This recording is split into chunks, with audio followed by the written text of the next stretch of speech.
Hi, folks. Welcome to another edition of the Omnist Hour. Ratchet down that rather dour music a little bit. Don't worry, you're going to get a little variety in the music today. I put on a playlist. Well, as I mentioned in the last podcast, I've got several ideas that I've been wanting to talk about. So, in no particular order, the next topic is one I'm titling Truth, the Universal Appeal of Fantasy. Okay, so let's delve into this. I guess most of you have noticed that there is a large fraction of our species right now that claims to be worshippers of truth. They put that above everything else, at least in their own virtue signaling way, as their measure of a good person. It's a religion, right? Worship of truth. They even admit it. I worship the truth. Truth is a pretty powerful God. It's one of many gods that we have created. I don't know, is truth a god or a goddess? You tell me. Yeah, this is what our species was designed to do, is create new gods of ideas, of more specific ideas than the old gods had. This is how creation works. In the beginning, there was an idea of a universe, a playground to experiment in that wasn't so harmful as the playground of unlimited thought. That playground was very successful in creating what we know as the physical universe, the laws of physics, the laws of chemistry. Those were truths, not because they were always true, but because they evolved into becoming the accepted truth of the multiverse. The accepted truth of all universes, the laws, the speed limits, if you will, of every universe that every god has to operate within if they want to play the truth game.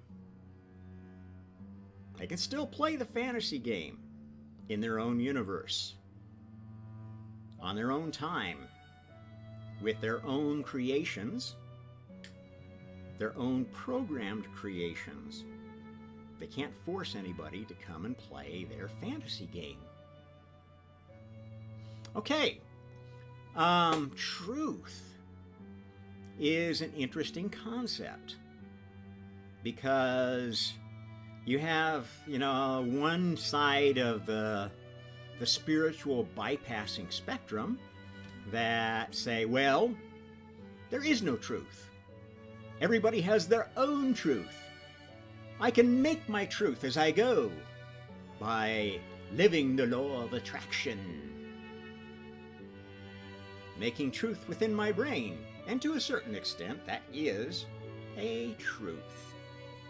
But if you've ever been around one of these people that runs around creating their own truth, their own little universe bubble of truth, and forcing it on everyone else that they encounter, you'll realize that it's not much fun to be around a narcissist like that, is it? Unless they happen to be creating a little bubble of truth that is not very harmful to those around them. That's why there are many, many spiritual groups who advocate the hermit life. Oh, I need to separate from everything else so I can keep my truth pure. Because every time my truth interacts with anybody else, it creates something I don't like. Brings out things in my ego that I thought I'd killed. Okay? On the other side, you've got people that, are kind of the show me state.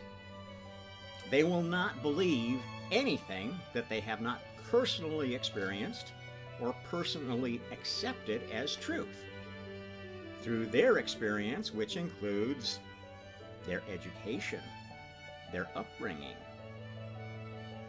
their cultural milieu, and how it has changed throughout their life.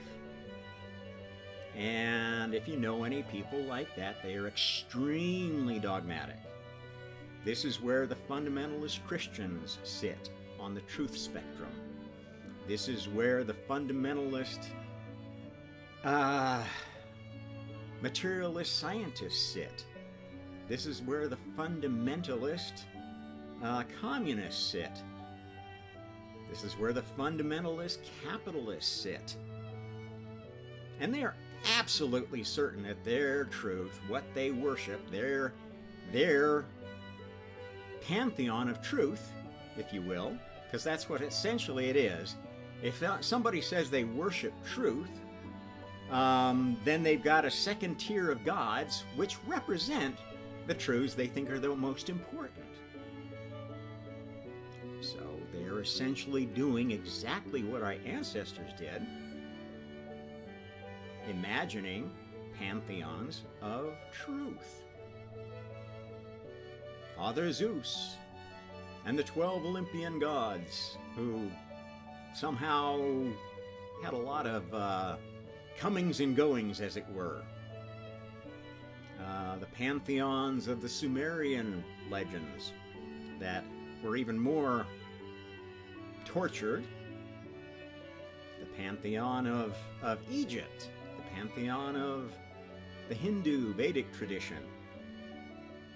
These were all imaginings of truth.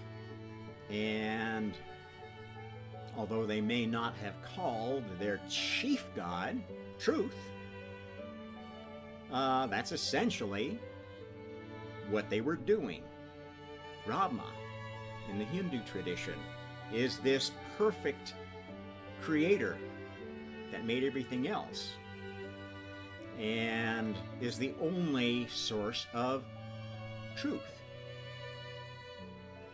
And then that's easy to morph that into, well, Brahma is the source, what we must return to, this all-encompassing consciousness that is going to save us from the untruth of illusion, which is kind of the dark path that Eastern religions have headed down.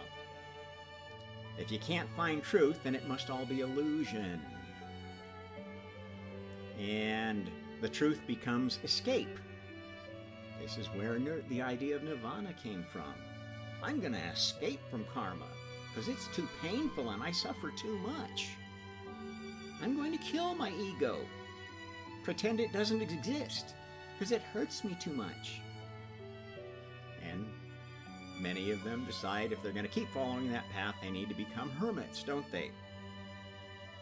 Same thing with very fundamentalist Christians who ended up in monasteries where they would share a very dogmatic truth with their brothers and sisters. Abbeys did the same thing.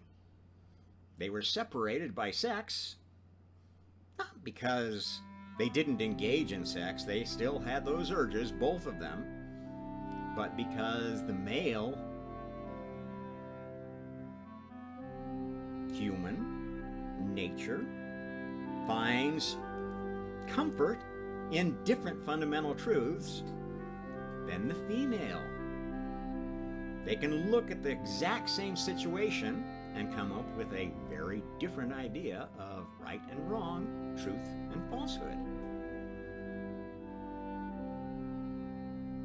Now, in the last 100 years, particularly, but all throughout civilization, the folks that were a little bit more conscious of what was going on, human nature, the nature of the spirit, tried to use human nature, the human truth, as a mechanism to create better governments, spiritual governments, because ultimately Anyone who knew anything about real truths knew that human beings respond to stimulus of the spirit, not just stimulus of pure logic. Either men or women, they just have different spiritual logic. And every religion at its core was an attempt to try to steer that logic in a pattern that was healthy, sustainable, peaceful. The downside of that is dogmatic. Peace is built upon dogma. This is truth. Those who tell you that they worship peace are the most untruthful people there are. Because the truth is that peace can only exist in the absence of conflict. How can you have the absence of conflict? You got to beat down every contrary position, everybody that opposes your truth, to the point that they either don't exist or they're afraid of speaking up for fear of not existing. This is truth. This is why I do this channel. It's not because I'm going to bring you absolute truth. I know you're going to want to have your own truths, your own fantasies, what makes you feel good, what makes you feel right. That's why, exactly why, there are so many different religions here. So many different ideologies, so many different political parties, so many different countries, etc., etc. And now so many different gender identities. You're all seeking your own private truth fantasy. And there's nothing wrong with that inherently. But to the extent that you try to force that truth on others who have different truths, you are committing what? The cardinal sin of karma. You are trying to oppress and control other souls using whatever power you've got in this incarnation. You get where I'm coming from here? It's been going on forever, and it's natural to want more power. It's natural to want more influence. That desire begins as soon as we start having a personality.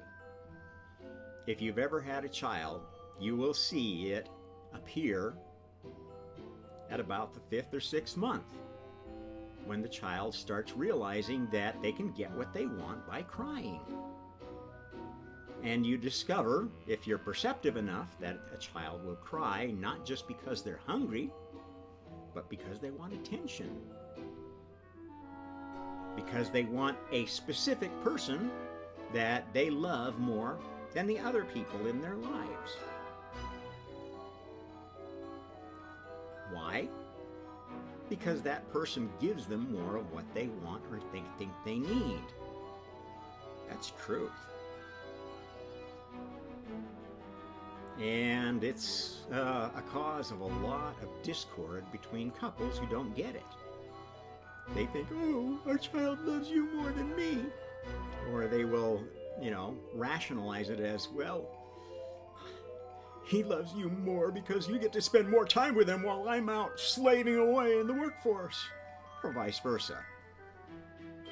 Or you're both mad at each other because neither of you gets to spend enough time with the kid, and the kid loves your babysitter or the daycare person more than either parent.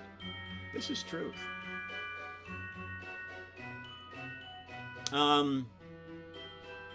So, what am I saying here?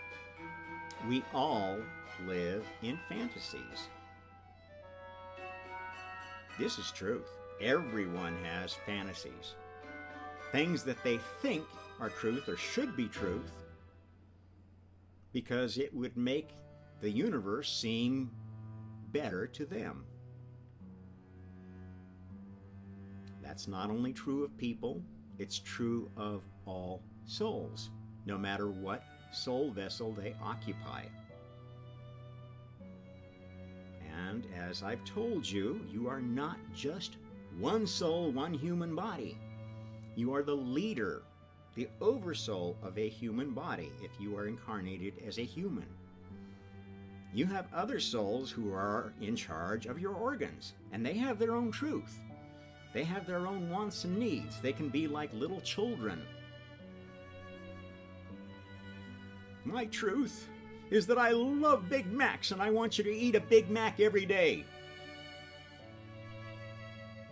My truth is that I love a good red wine, Chianti with fava beans, or I'm going to kill somebody. That's the way it works. And as the leader of a body and the oversoul of a tribe of souls, you're challenged to be a leader. A leader who has their own truth, their own view of things, their own perspective. You can choose to force that on all the undersouls, and they will become unhappy with your leadership. Or you can choose to communicate with them and find out what their needs and wants are and negotiate a better state for the entire body. But, and this is a big but, by doing so, by trying to be Mr. Nice Guy to everybody and please everyone, you are neglecting your soul. And ultimately, the spiritual game is about improving your individual soul in whatever way you think is an improvement. That is your truth. Ultimately, your fantasy is to make your soul better, however you define better. Your fantasy, if you don't believe you have a soul, then becomes, how can I make my life better, this particular life better? And that leads to materialistic truths of, well, I've got to make as much money as I can so I can pass it down to my children because that's the only way I'm going to be remembered. Or I need to get as many likes, shares, and subscribes as I can, so I'm going to have a Wikipedia page and people are going to be able to read about me forever. This is a very, very common fantasy. And there's nothing wrong with that. There's nothing wrong with wanting to be famous or wanting to be rich. You just need to be aware that those are fantasies that are not taking in consideration the fact, the truth, that you have a soul and your soul is immortal. That karma is going to be something you are going to carry with you forever. It doesn't go away. It doesn't heal. You don't take a magic get out of karma free card by going to your local guru or taking ayahuasca or anything else and suddenly you're an enlightened being now. It doesn't work that way. That's called spiritual bypassing. Another thing that I talk a lot about. This is a truth, and you've seen it. Even if you don't know what that is, I bet you know what narcissism is. Narcissists are spiritual bypassers. They have created a fantasy truth that excludes any negative effects of what they do with their truth.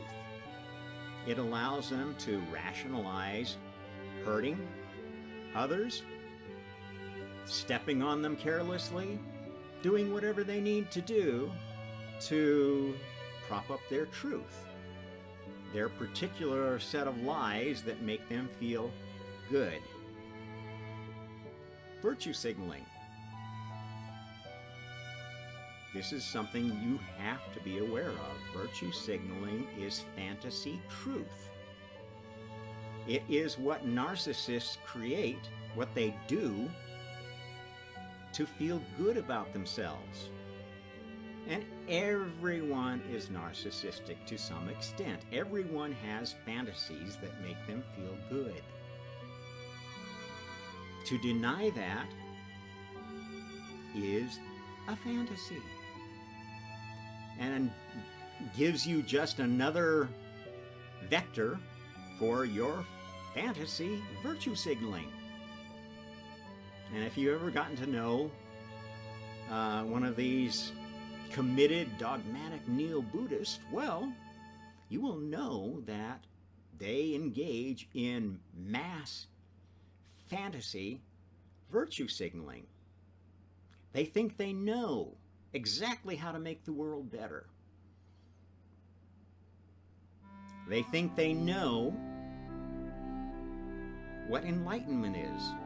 They think they know that if everybody would just understand that we're all one, we're all this cosmic consciousness having this individual experience in a body that's an illusion.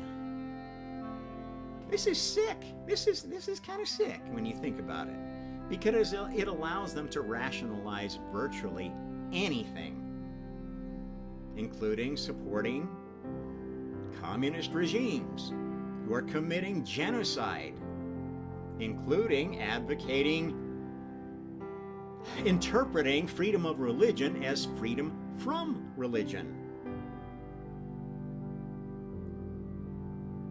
Some of the worst oppressors, potential oppressors, are the ones who think they are love and light and perfect connectedness with Source. And they are creating some very dark fantasies in league with other souls who use them and abuse them, who make them think that they are channeling some archangel or God or whatever.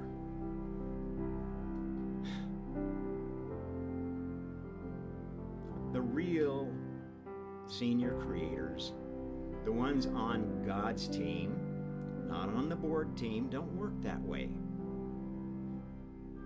They don't tell you sweet little lies. They don't hold out buckets of gold in front of you instead of just a small carrot or two.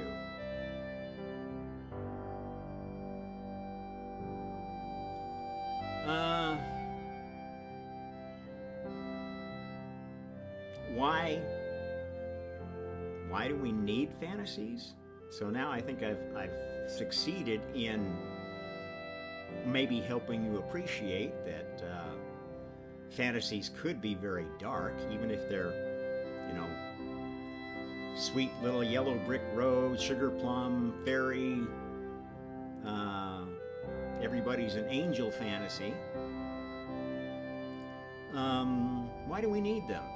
Well, this has to do with where we're headed in all this. Okay? Now, bear with me. You need to be reminded who the real God is, who the real first creator, the first Father, the All-Father was. Not an authoritarian, micromanaging, almighty King of the universe, Lord of the universe. No, this is a falsehood. There are gods like that, and you're welcome to worship them. But they are creating their universe based upon the Borg side of the two universes that started creation. The universe and the anti-universe.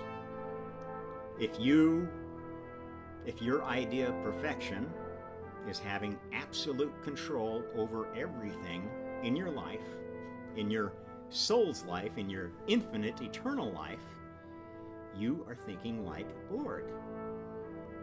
And if you ever get to become a god, which is I don't know.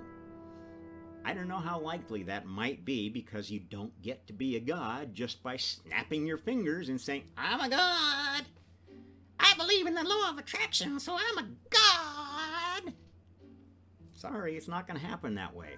Now, maybe for some of you it will. And maybe when you die, you will find out that you are a god. And maybe you'll find out that you're a very dark god that lives on the Borg side of the multiverse. Hey, that's karma. The system was designed to make souls earn their desired position in the multiverse, while growing the multiverse in an infinite diverse creativity, bounded by, to some extent, the laws of the multiverse. Which, if you have your own universe, some of them are optional. If you're a god and you want to play the game, there is no speed of light, I can travel anywhere instantaneously, of course you can do that. And that can be the truth of your universe. Not the truth of the prime universe. The prime universe is where God's creations, not capital G, but the little g, all the gods have to, if they want to contribute to the prime universe, the universe that kind of represents God's plan, capital G, God, you've got to work within the rules of spiritual science in the multiverse.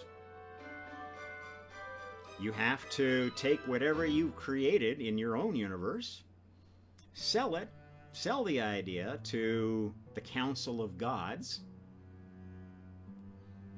test it in your universe and maybe some other universes of other gods that want to play that game too. Take the results and then go and defend your thesis in the prime universe. How do you defend your thesis of a better way of doing things as a god? You got to go incarnate. You got to go take on more karma. You got to prove that you really live, breathe, and are committed to your truth by taking the ultimate sacrifice, becoming a lowly, zero-level soul in the prime universe, someplace, somewhen, somewhere, that kind of your thesis board decides would be the most challenging place for you to prove that you really deserve to be a god, and that your idea deserves to be part of the pattern of the multiverse. This, I call it the divine fractal of the multiverse. Folks like Radin call it the divine matrix. It's not a matrix, it's a fractal. A matrix is something that's firm and doesn't have any flexibility, and that is a Borg envisionment of the multiverse. It's not the way it is. The multiverse is a fractal. It's got a lot of different patterns that have their own utility in their own locality, their own truth in a limited scope. That's essentially what a universe is an isolated pocket of a god's desired truth. And the prime universe is just one of those pockets. Nobody's forcing anyone to participate in that version of creation, in that set of laws. If you don't want to play on God's team, hey, no sweat. There's plenty of people that do. Plenty of souls that are just more than happy to play the game that the first creator set up,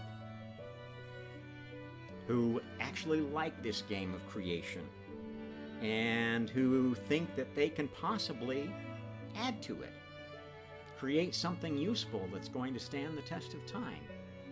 the budding Mozarts, the budding Einsteins, the Alexander the Greats. These are the folks that shape destiny in the prime universe. And there's others that want to play the fantasy game, and they serve too. I mention a lot one of my favorite fantasy gods, J.R.R. Tolkien. Wonderful fantasy universe. Look at everything that set of novels has inspired. All of the cultural references, all of the ideas that were inspired. And this is why we need fantasy.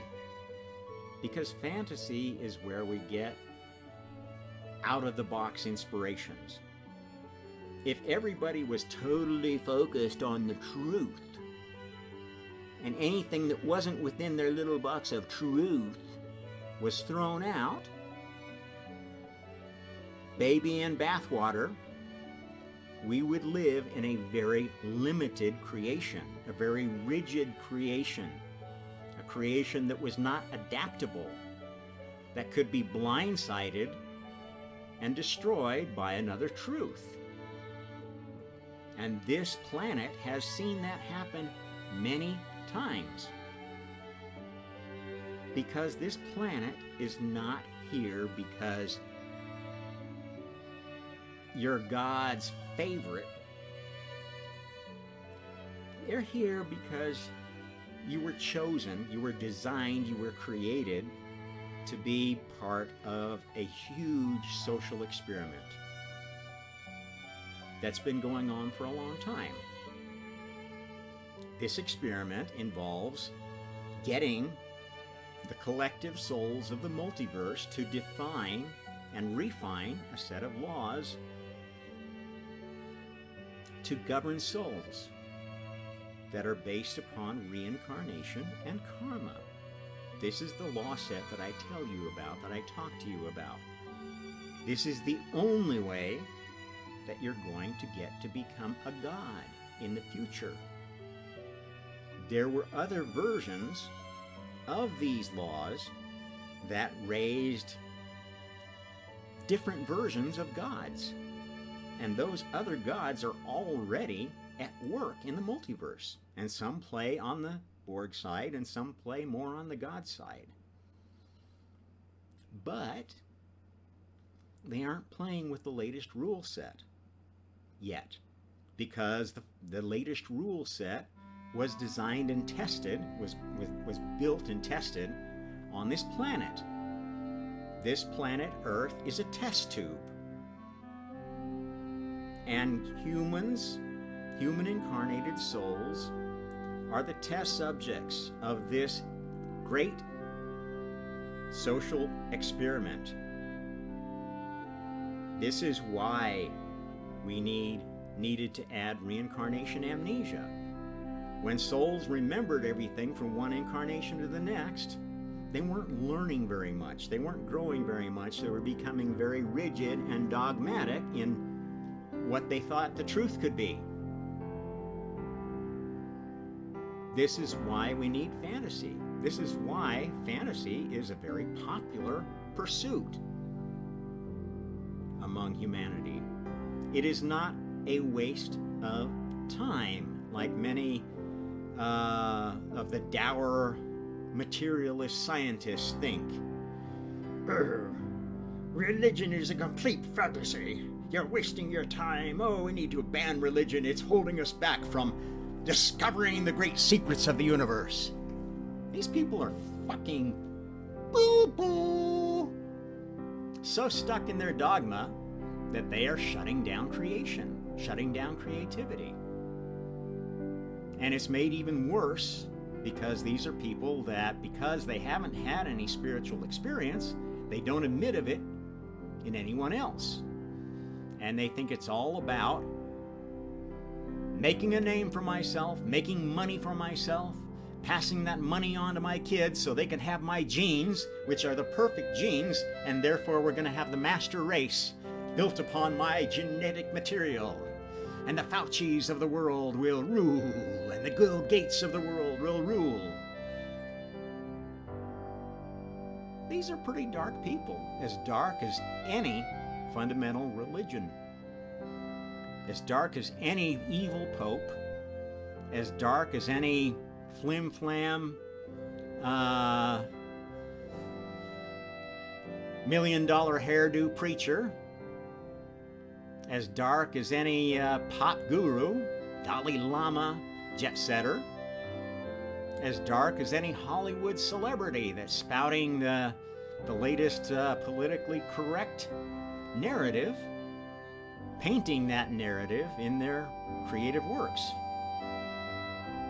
Now, they all got their own fantasy.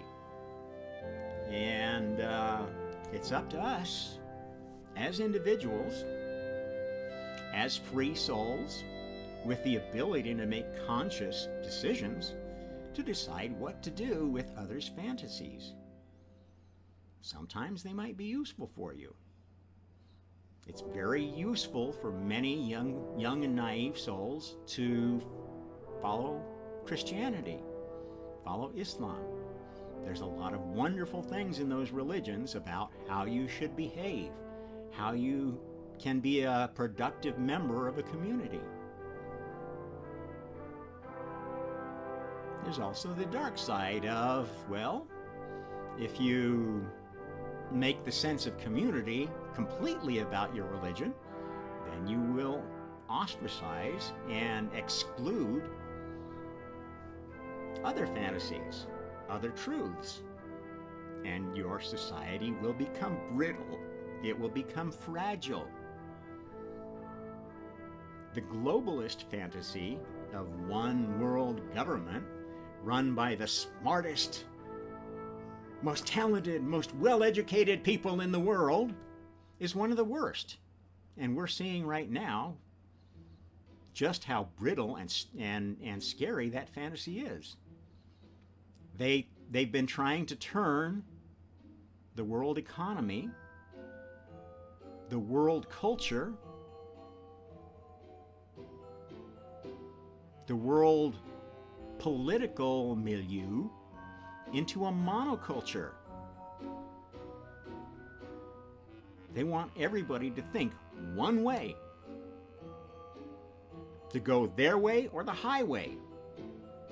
They want to establish a hierarchy of expertise where a Fauci can dictate to the entire world because he's on the bully platform of this deadly virus that is going to kill us all, pushing vaccines that are killing more people than the virus. This is truth. This is measurable scientific truth, which you could find out if you were actually following the science instead of listening to what jerks like Fauci were still spouting.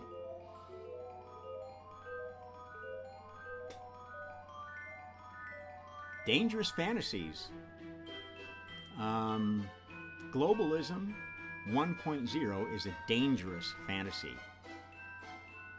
It is a brittle fantasy, and if we keep going down that path, I guarantee the human species will become extinct. And good riddance. Not won't really.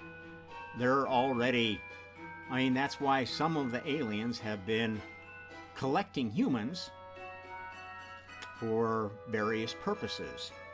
Genetic purposes, archival purposes,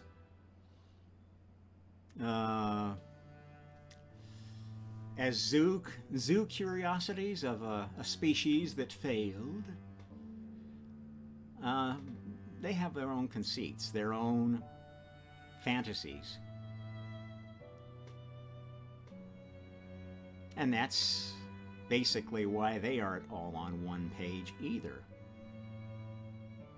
There's not, think about it. If there was one all-powerful galactic federation that knew the truth and was going to help the Earth get past its problems, they would have already come and taken over. Nah, they're just as divided as we are. just as confused as we are. In fact, most of them don't really believe in anything. They are atheists down to the core. They believe this fantasy that, well, this God stuff was invented by humans because they're so stupid. You know, we came and we created them as our slaves, and they made us into gods, and we just, you know, kind of stumbled on that, and now we just need to go in and become the gods again. This is how some of them are thinking. They're not the sharpest tools in the shed. And you shouldn't treat them like they are. No matter what arcane powers they seem to have. You know why they've been away from this planet for so long? Why they've been very careful about how they interact with this planet? Because they're on an old version of karma, and they don't want to catch the new disease. Because the new version is going to be much harder, much more difficult to gain power, much more difficult to use and manipulate other souls. They don't want that. They like to be the boss. It's good to be the king. And that's why they're scared of coming to this planet. That's why they send slaves, automatons, phantoms, shades. They don't send their A-team to play here because they don't want to lose their major players, and they will lose. That's how this game has always worked. That's why no matter how much they try to destroy the solar system, this planet, each chosen species, they always failed. Oh, maybe they destroyed some of them. You don't see any smart dinosaurs anymore. You don't see any of the previous semi-reptilian people running around, at least not openly.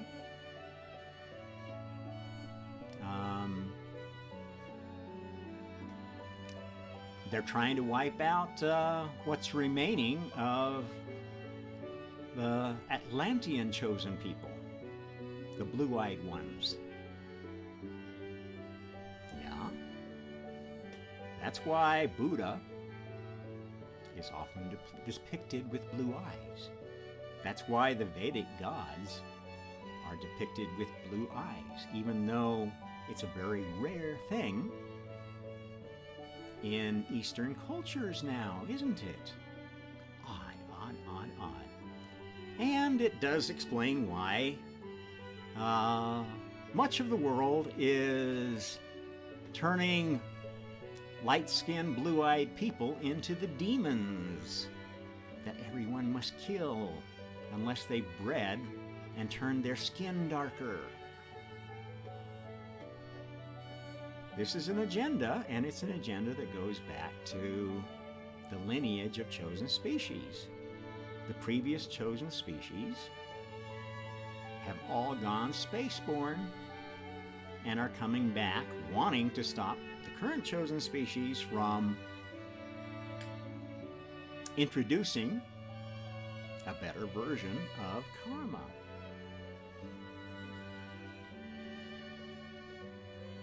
It's been happening forever.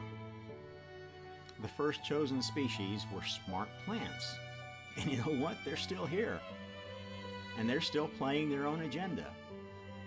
That's why some people trip on mushrooms or ayahuasca and have very dark and negative things happen. Throwing up. Psychotic breaks. And others have, this enlightening experience. I know the truth now. I know we're all one. We're all connected. And we just need to get rid of our ego and join and merge with the source. The plants are playing their own game. They want to take over this planet again and manage it the way they want to manage it. The animals are the same. The ones that have higher consciousness still the dogs, the cats, who have become man's best friends. They got an agenda that goes back to their forebears, who were the intelligent, the God-level dog and cat species, which I talk about once in a while because it's a good way to understand what's going on with the battle of the sexes. Let's see. Anything else I need to cover on this? I think that was a pretty good one, and I'm going to work on trying to keep my sermons a little bit shorter. Hopefully we'll get more views, and I know it's kind of daunting to tune into a single presenter who doesn't have a large staff behind him, who doesn't spend hours editing, hours in post, hours marketing, hours doing all the things that those motivated by materialist goals do with their channels. But that's where it's at. If you like this, like, share, subscribe. Donate if you want. I could use a few extra bucks. Otherwise, just keep tuning in and watch for the next segment of the Honest Hour with Rob Trump. Thanks and happy karma.